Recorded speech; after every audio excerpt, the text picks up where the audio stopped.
बिस्मिल्लाहिर्रहमानिर्रहीम। अस्सलाम वालेकुम अज़ीज़ तालिबात, उम्मीद करती हूँ आप सब खैरियत से होंगे। आप सब देख रहे हैं कि आपको एक चूज़ा नज़र आ रहा है जो रो रहा है।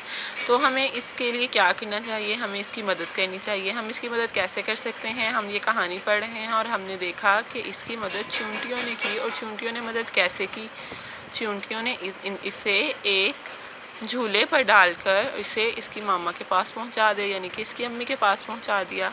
तो ये रो कर क्या कर रहा है? ये मदद मांग रहा है। प्यारे बच्चों, हमें भी दूसरों की मदद करनी चाहिए।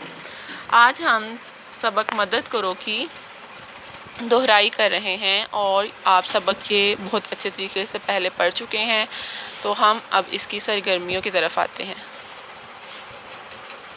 सवालात को पढ़कर दूसरे जवाब के खाने में रंग भरिए। चूज़ा क्यों रो रहा था? वो घर का रास्ता भूल गया था, उसके पाँव में मोच आ गई थी, वो चल ना सकता था, उसे भूख लग रही थी। आप देख रहे हैं कि सवाल है चूज़ा क्यों रो रहा था और उसका जो जवाब है उसमें कलर किया गया है, यानी रंग किया गया है। उसके पाँव में मोच आ गई थी, वो चल ना सकता था।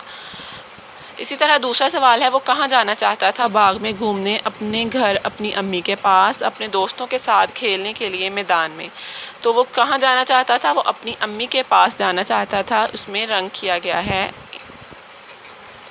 इसी तरह अब आपको तीसरा सवाल नज़र आ रहा है कि उसकी मदद किसने की? गाय ने, मुर्गी ने या चींटियों ने? उसकी मदद चींटियों ने की। यानी कि अगर हम किसी चीज़ का फ़ैसला कर लेते हैं या किसी चीज़ के लिए इरादा कर लेते हैं तो वो काम हमारे लिए आसान हो जाता है।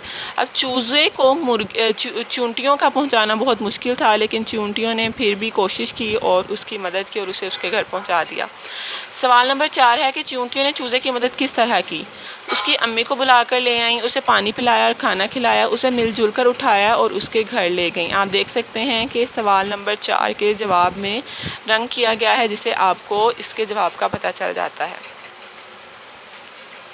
इस कहानी से हमने क्या सीखा या हमें क्या सबक मिलता है? इस कहानी से हमें सबक ये मिलता है कि हमें दूसरों की मदद करनी चाहिए। और इससे आगे है कि आप अपने दोस्तों के साथ मिलजुल कर जो काम करते हैं इनके नाम लिखिए, जैसे खेलते हैं। तो अगर मैं अपने दोस्तों की बात करूं तो मैं कह सकती हूं कि हम मिलकर पढ़ते हैं, हम स्कूल इकट्ठे जाते हैं, हम सैर करने जाते हैं, हम झूले लेते हैं। ये हमारे 4 पॉइंट्स हैं, चारों हमने लिख लिए। इसके अलावा आप अपनी मदद से, यानी अपने अल्फाज में आप लिखें कि आप अपने दोस्तों के साथ कौन से काम मिलजुल कर करते हैं। उम्मीद करती हूँ आपको आज के सबक की समझ आ चुकी होगी। आपका अब काम यह है कि आपने इस सबक मेरी मदद करो और इसकी सरगर्मियों की दोहराई करनी है। आप जानते हैं कि अब हमारे इम्तहानात होने वाले हैं और आज अब हम दोहराई कर रहे हैं, तो लिहाजा आप ये काम बहुत अच्छे तरीके से करें ताकि आप अपना पेपर, अपना पर्चा आसानी से हल कर सकें। अपना ख्याल रखिए। अल्लाह हाफिज़।